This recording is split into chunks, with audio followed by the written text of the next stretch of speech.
Hello, ladies and gents. This is Alan Anderson again, and today we're going to talk conversions, which are going to be some basic principles that can get people to, buy what you're selling. All right, so let's get started. So we're going to do something a little bit differently than the other videos. We're going to do this a little freestyle. So I'm going to kind of have thoughts and then put them together as I have my thoughts, and we're going to talk about them. So, let's see. So, what are some basics of conversions? So, the first thing I want you to understand, just to kind of wrap your mind around everything, is there's two types of conversions. One, there's primary conversions, and the other is secondary conversions. Primary conversions are pretty much when people are talking about conversions, when you buy a product, or you hear a training, or you see sales copy, or you see an ad. These are the types of conversions that they're always talking about. It's going to be sales, which is going to be the one you'll hear about, and it's going to be sign-ups, which is pretty much generating leads, and it will be said as generating leads or get more leads. And these are important, obviously, because, you need to get leads in order to get people to build a relationship with, in order to get people to buy. And then obviously the sales is the creme de la creme. That's pretty much somebody giving you money for whatever you have to offer them, no matter what their offer is. Now, secondary conversions are, now I'm thinking about it's a couple other ones. Let's see, clicks.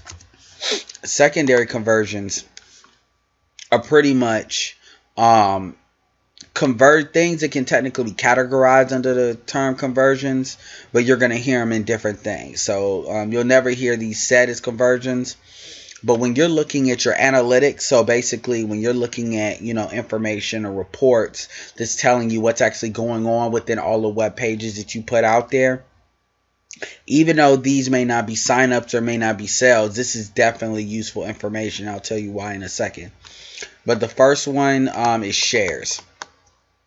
Now, shares is pretty much if somebody's sharing your content, on their Facebook page, retweets, reposts, embeds. This is basically somebody taking your content because it's good or because they enjoy it, and pretty much introducing it to the people that they may influence, their list, so forth and so on. But it's basically an automatic syndication of your content that people are doing. The next one is comments, which is basically people interacting with your content, saying do they like it, if they have a opinion that disagrees with it, stating that. Obviously you want them positive. You want disagreeing comments as well, but nothing too crazy or too negative. The next one is like, so people are obviously liking your content. Best example of this is Facebook. Retweets is a good example of this. We all know what likes are. Follows, which is basically follows, which is basically a form of sign-ups. So subscribe, which is also a form of sign-ups. Tagging, which is a form of sharing. Clicks, which is basically somebody clicking from one page to another. So from your content, like blog post or video, to your squeeze page, to sign up or to sign up for your information. Or if you sending them an email, them clicking on the email to the sales page. Basically, people moving from one page to another, which is through the sales funnel in general. It's basically a click. Now, the reason why these secondary conversions matter, because even though people are not making sales or making signups, which is obviously what we want, the first goal is to get activity within your web pages. So you want to make sure that there's eyeballs on your web pages, that your web pages are getting found, that are getting ranked, that people are viewing them. And the only real way to really see that is by this activity. So if people are commenting on your blog post, that means it's a good blog post. If people are liking it and follows and shares, then that means people are interacting with your content in a very positive way, and that's something you can work with in order to direct them to what you need to do, which is sign up, which is through a stronger call to action. Also, this is very important, is because once you understand how to get people to do this at will, then you can create what I like to call the viral effect, which basically is how people really use social media to make money. So if you know how to create content or create posts in such a way that causes all of this activity and causes things to be shared or go viral, and you can almost do that almost at will, and it's a very kind of art to doing it. But there are some principles that we'll show you down the road that will allow you to understand that art to be able to use it. Then that's really the kind of magic that how people, you hear these stories of people that make money via social media for free. And you also get to a point, like for instance, let's take subscribers or follows. If you have like 30,000 followers, and those are 30,000 people that you can syndicate one piece of content to. So rather than have to be creative with it, you can do that. And then how many of those people have followers and so forth and so on. And it has a cascading effect that pretty much just constantly can produce for you and get new people to you. So those are really kind of telling you what the components of conversions are. Now, and I should have answered this the first thing, but pretty much the basic, if someone would say, okay, Alan, what is the basic of conversion? What is conversions? Conversions is pretty much moving somebody from one state to another. So moving somebody that does not know you to basically getting them to click on your content, to click on a squeeze page, to sign up for whatever offer you have, and then click on your email. It's pretty much converting. So getting them from one page to another. That's the most basic sense. So let's see. We type that down.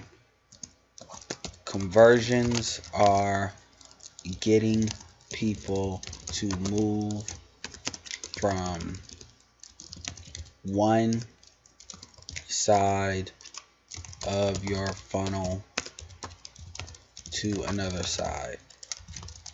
So basically to click on the next page.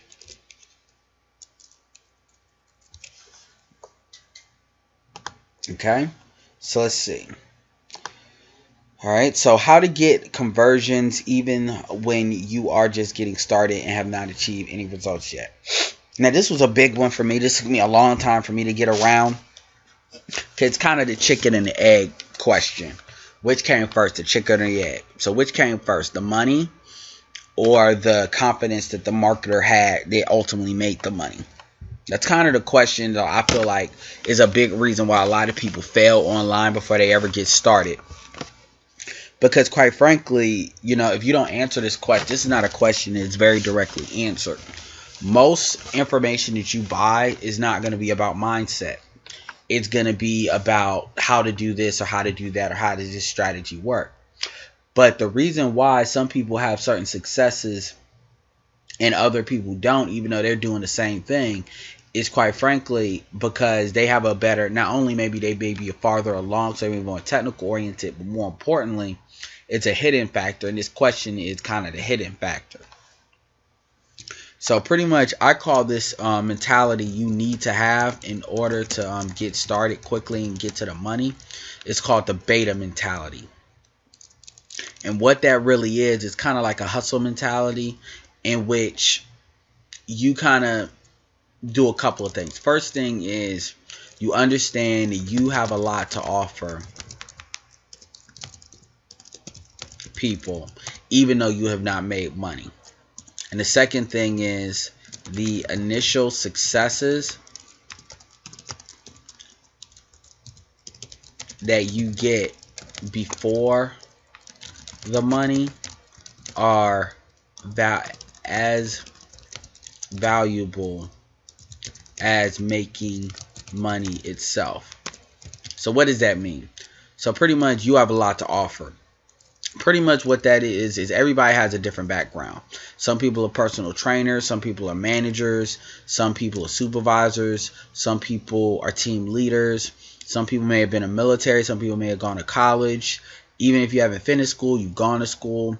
You know, a lot of us hopefully most of us have graduated high school.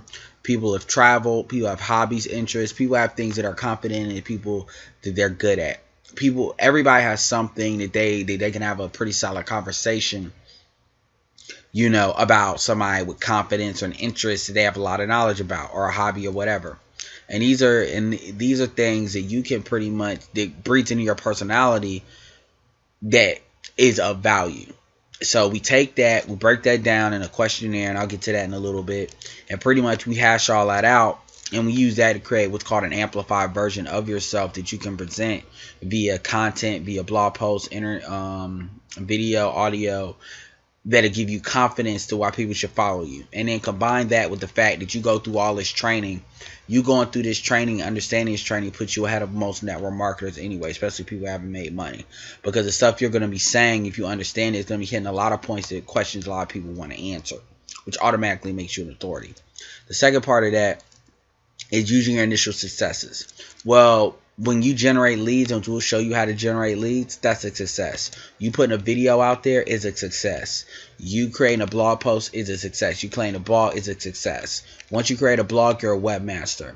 Once you create a video, you're a video editor or a video producer. I mean, these things are true. I mean, so these things alone automatically put you in another place. And everybody can't put a video up, everybody can't do a blog post. So to somebody that's not in this business, this stuff makes you automatically seem like an expert, even though you have this information. And what you do is you use that and build on that to, okay, now I'm generating leads, and now I'm making a couple of sales. And, you know, obviously the sales is the cream of crop of like, you know, proof, but you know, it carries weight. And these are, quite frankly, the two things that you do. So pretty much what I want you to walk away from this is the Vault is going to give you all the training that you need in order to be known as an authority. Number one. Number two, we're going to build on our successes. Number three, you're going to have a beta mentality in which you don't really worry about that so much, and you just push forward and learn what you need to learn and then take action. I cannot tell you enough how much taking action is important. So let's move on. So how to use immediate successes to create instant authority. Okay, we just talked about that, so I'm not going to go back into that. Where does building relationships with your prospects and business partners to get them to buy, where does that fall in? Okay, well, building a relationship is extremely important. You know, first, one thing you need to understand, and most people in sales have already know this, people don't buy on the first time. You don't usually buy the first time. It takes up to 5 times in order for someone to make a decision, or 5 times saying no before they say yes. And I'll give you an example of how that works in this business. Like when I'm referring people, and soon down the road I'll show you a video of this. But when I refer people, what I typically see is that a lot of people, they'll sign up for the freebie sites, and then what happen is they'll turn around and then they won't complete an offer. So I'll have to call them and let them know I'm a real person before they complete an offer. Or there's people that'll sign up and they'll click on a lot of emails, kind of taking another look at it, even though they're looking at the same thing over and over again, but won't take action. That's kind of like them saying no multiple times, or seeing it, getting used to it being there before they actually make a decision. Actually, you need to expect and understand that a very small number of people are actually going to say yes on the first try, like probably 1%. So if you send 100 people, probably 1 are going to buy up front, maybe even less at first until you get your conversions right. Now, can you get that number up? Yes. But just because they say no right now doesn't mean they won't say no later. So the main thing you have to always worry about is bringing more people in as far as signing up for your offer, so you can build that relationship up, and then allowing those emails in the form of story, in the form of you people getting to know you through these emails and through your blog posts, that a relationship post. They may have stories about you, about your background and stuff like that, and why you got into this, or maybe stories about somebody else that you know within the group and what it did for them. These are things that allow them to get used to you and build an automatic subconscious relationship with you. So it's not so much a hidden program that's a scam, it's you offering them a deal. And we've already been through, if you went through the previous videos, you've already seen like the other skill sets, which is generate traffic and leads, generating tracking and testing. Well, conversions and building relationship goes hand in hand, just like traffic and leads do. You can't achieve conversions unless you build a relationship, and you build a relationship first, and that's pretty solid, or you won't get a lot of conversions. So building, and also one thing I will say too is building a relationship is pretty much one thing we'll talk a lot about. This is something from Frank Kern. I recommend you look it up. It's called Triangle of Trust, and what this basically is it's basically creating an email and then sending that to a blog post that's designed to build a relationship. So it'll be a blog post of a story or testimonial or inspirational that pretty much kind of puts them into a state in which they want to buy, or basically builds more rapport with your prospect. So you basically create an email. The email, rather than linking back to the sales page, will link to the blog post, and then the blog post itself will give a strong call to action to go to at the end of it to actually take action and sign up or call or do whatever you want them to do. So the next thing is going to be understanding what you bring to the table in order to create instant authority throughout your content. So that's pretty much what we talked about before, which is the questionnaire, which is a series of questions that are that we ask in order for you to really flesh out what you have to offer, and pretty much, you know, what you can do. So let me give you an example of some of these questions. One is, what are your skill sets? What are you confident in? What do you like to do? What are your passions? What are your dreams? Have you traveled the country, traveled the world? If so, where? Where do you live? And is there something significant about it? What about some life experiences you have? And these are some of many questions, like probably 30 or 40 questions that you're going to ask and write down. And, you know, you're not going to share it with anybody, but it's going to be about you. And it allows you to kind of think of what you need to think. And then we're going to take that and use that in order to kind of create kind of an amplified version of yourself. That's something I already started off with. That's actually going to be its own post. All right, guys. Well, pretty much that's it as far as conversions. I just wanted to give you all pretty much an introduction into what we're going to do. So you have kind of a basic foundation as to why it's important. And other than that, I will see you soon. So this is Alan Anderson signing off.